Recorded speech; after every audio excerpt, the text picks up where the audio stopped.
Imagine a world without football, no World Cup, no Lionel Messi, no Cristiano Ronaldo, no packed stadiums, no millions of fans celebrating together. Sounds impossible, right? But have you ever wondered, how did football actually begin? Who kicked the very first ball? And how did a simple game become the biggest sport on Earth? Today, we're traveling thousands of years back in time to uncover the incredible story of football, from its mysterious origins to the birth of the FIFA World Cup. Trust me, the journey is far more fascinating than you think. Chapter 1: The First Kick in History. Long before giant stadiums and television broadcasts existed, humans were already playing games involving a ball.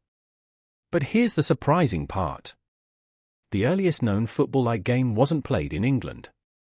It was played over 2,000 years ago in ancient China.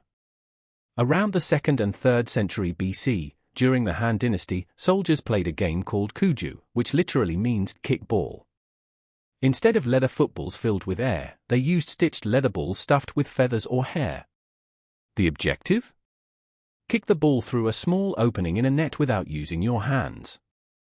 At first, it was military training to improve balance, coordination, and fitness. Eventually, ordinary people started playing it for fun. But China wasn't alone. Ancient Greece had a game called Episcyros. The Romans played Harpastum, a rough and highly physical game where players fought to move the ball across the field. Meanwhile, civilizations in Central America had their own sacred ball games, although these were often tied to religious rituals rather than entertainment. Clearly, humans have loved kicking balls for thousands of years. But here's the real question. If football existed in so many places, why is England called the birthplace of modern football? Chapter 2: The Wild Football of Medieval England. During the Middle Ages, football looked absolutely nothing like today's game. Imagine hundreds of people flooding entire villages. There were no referees. No sidelines. No time limits. Sometimes there weren't even teams. The field could stretch for miles. The objective? Simply move the ball to your village's landmark. Players punched, kicked, pushed, and sometimes even wrestled each other. Broken bones were common. Windows were smashed. Shops were destroyed. In fact, the games became so violent that several English kings actually banned football. King Edward II, Edward III, and Henry IV all tried to stop people from playing because the sport was causing chaos and distracting soldiers from practicing archery. But despite the bans, people kept playing. Football had already captured the hearts of ordinary people. Yet there was still one major problem. Everyone played by different rules. So how did football finally become organized? Chapter 3: The Birth of Modern Football. By the early 1800s, football became popular in English schools. But every school had its own rules. Some allowed players to carry the ball. Others didn't. Some allowed heavy tackling. Others banned it. Imagine trying to organize a match where nobody agrees on the rules. It was complete confusion. So in 1863, something historic happened. Several football clubs met in London. Together, they created the Football Association, often called the FA. For the first time ever, football had one official set of rules. Players could no longer carry the ball. Handling the ball was prohibited except for the goalkeeper. This decision also separated football from another sport that would eventually become rugby. Modern football had officially been born. But another question remained. How did a sport played mostly in England spread across the entire planet?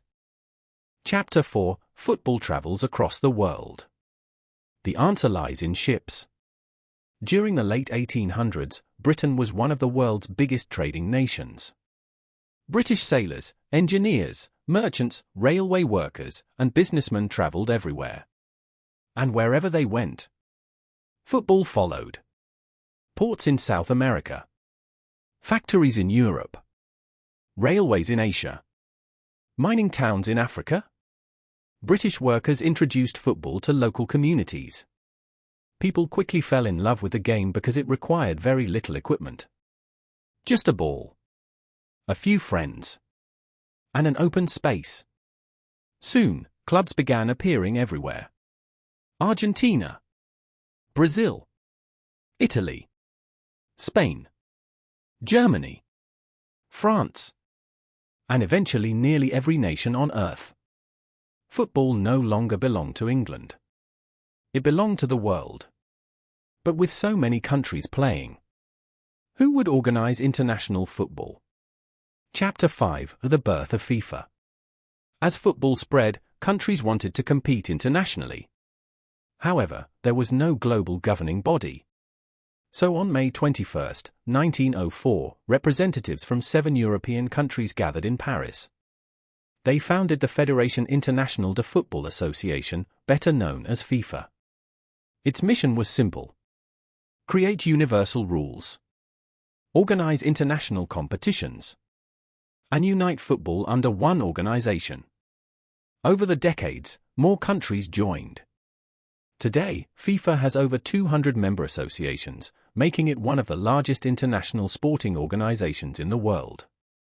But FIFA still lacked one thing: a tournament that would crown the world's greatest football nation. So who had the brilliant idea of creating the World Cup? Chapter 6: The Birth of the FIFA World Cup. The mastermind behind the tournament was Jules Rimet, then president of FIFA. He dreamed of bringing nations together through football. After years of planning, his dream became reality. In 1930, the very first FIFA World Cup took place in Uruguay. Only 13 teams participated because long-distance travel by ship was expensive and time-consuming. Despite the challenges, history was made. Thousands filled the stadiums. Millions followed through newspapers and radio.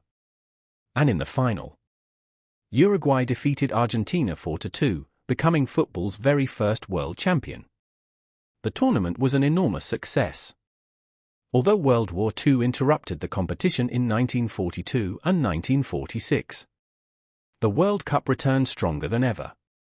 Every 4 years, nations competed for football's greatest prize. Legends were born. Historic rivalries were created. And unforgettable moments became part of sporting history. But how did football become so incredibly popular? Chapter 7: Why Football Rules the World. Football's greatest strength is its simplicity. You don't need expensive equipment. You don't need special courts. You don't even need proper goalposts. Children have played with socks tied into balls, plastic bottles, bundles of paper, or anything they could kick. Football speaks a universal language.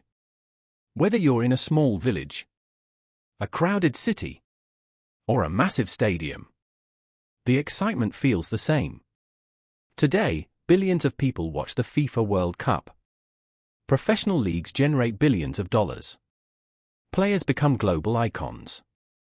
And one goal can unite an entire nation. From dusty village fields to the biggest stadiums on earth, football has become much more than a sport.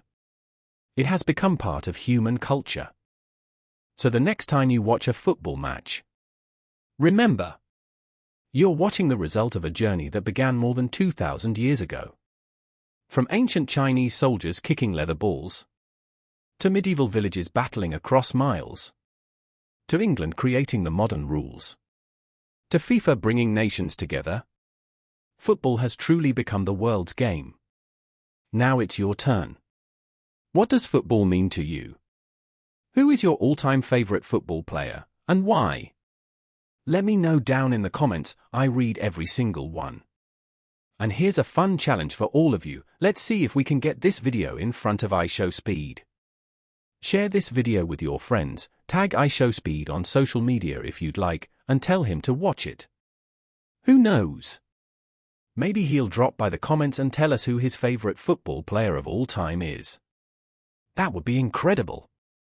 If you enjoyed this journey through football history, don't forget to like the video, subscribe to the channel, and hit the notification bell so you never miss our next adventure into the stories behind the world's greatest games. Until next time, keep the ball rolling.